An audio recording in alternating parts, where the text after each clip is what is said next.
Et si on te disait que tu devais penser à la richesse pour devenir riche? Et si on te disait que tu devais penser à la pauvreté pour devenir pauvre? Tu vas pas le croire. Suis-moi dans cette vidéo jusqu'à la fin et tu verras pourquoi.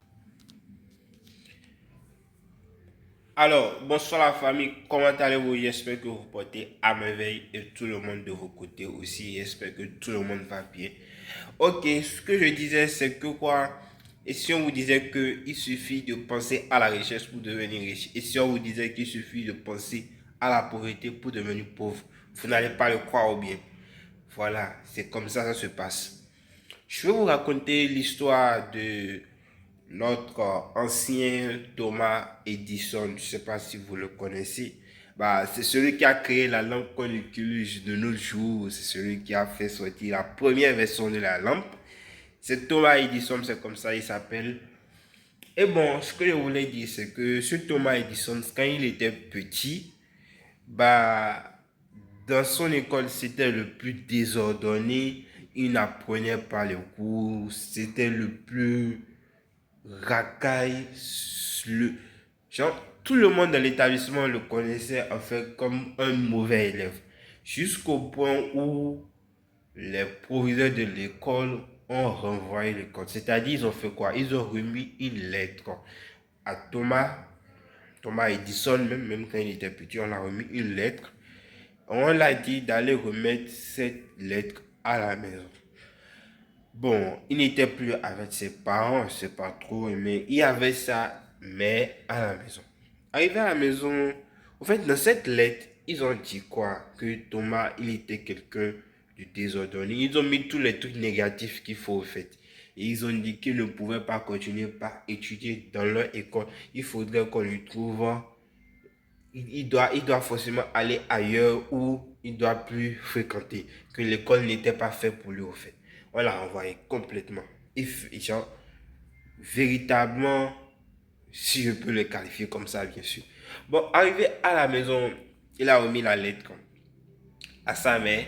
Et qu'est-ce que sa mère a fait? Elle a ouvert, bien sûr, cette lettre. Elle a lu. Jusqu'à là, Thomas Edison ne savait pas encore ce qui était écrit dans cette lettre. J'imagine. Il ne savait pas encore. Il a remis la lettre à la maison, comme un bon élève de faire, bien sûr. Et sa mère a lu. Sa mère a vu de quoi il parlait. Et voilà, sa mère lui a dit quoi? Dans cette lettre, ils ont dit qu'il était un bon élève, qu'il était parmi les sous-doués du pays même, qu'il était trop intelligent, que l'école n'était pas faite pour lui parce qu'il est plus intelligent que ça, qu'ils veulent qu'il soit à la maison pour développer ses propres compétences, pour mieux jouir de ses valeurs. C'est ce que la mère a dit à son enfant. Elle a pas dit la vérité, elle a caché ça. Et Thomas Edison, il se sentait flatté au fait. Il a totalement cru. Donc sa mère a fait quoi? Dans les prochains jours, sa mère est allée cacher la lettre. Lui a laissé le sous-sol, ils avaient un sous-sol, lui a dégagé le sous-sol comme son lieu d'apprentissage, de recherche et l'a laissé prendre des jours dans le sous-sol. C'est-à-dire, à chaque fois, c'est dans le sous-sol, il va pour faire ses recherches, pour travailler, pour ses essais, tout, pour développer son intelligence et créer quelque chose. Donc, depuis ce jour-là, Thomas Edison, il se disait qu'il était un sous-doué, qu'il était trop bon, jusqu'au point où on a dit que sa place n'était pas à l'école, qu'il était trop intelligent.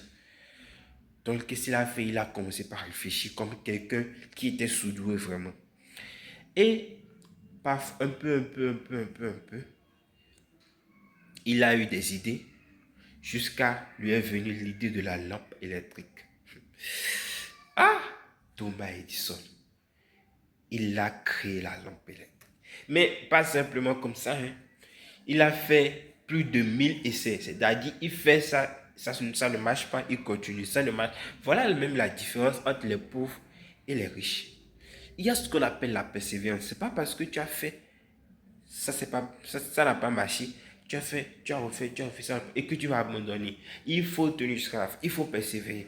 Vous imaginez, il a fait des emplettes de cette lampe, il a testé ça plus de 1000 fois avant que ça ne puisse marcher. Et la première version de la lampe, pas forcément la lampe qu'on utilise de nos jours, mais il y a une première version qui a été améliorée pour qu'on utilise les lampes de nos jours. Donc, qui a amené cette idée de lampe électrique?